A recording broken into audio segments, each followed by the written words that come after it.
first thing that you need to make sure that you understand is the difference between an absolute and a percentage uncertainty.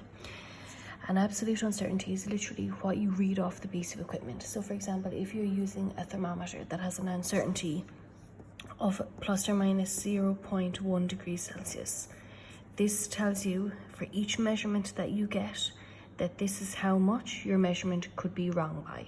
So for example, if you measure something and it tells you that it's 20 degrees Celsius, your measurement could actually be 19.9 degrees Celsius, or it could be 20.1 degrees Celsius.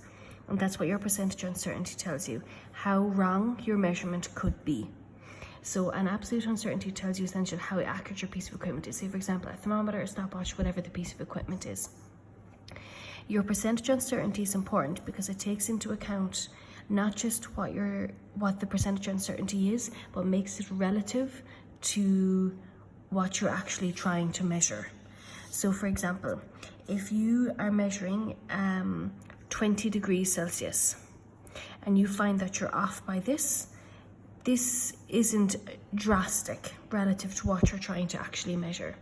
Now let's say in comparison, if you're measuring something that's 1 degree Celsius, now all of a sudden your value could be 0.9 degrees Celsius or 1.1 degrees Celsius, which relative to what you're trying to measure is actually quite a big difference. It's 10% you could be off by here, whereas it's much less here.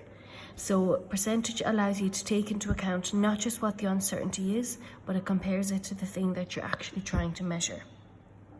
Why this is important is this: when you look at your percentage uncertainties for all of your pieces of equipment, it allows you at the end to decide, okay, I'm after, as my final result, I've calculated that this is my value that I've gotten for my DV.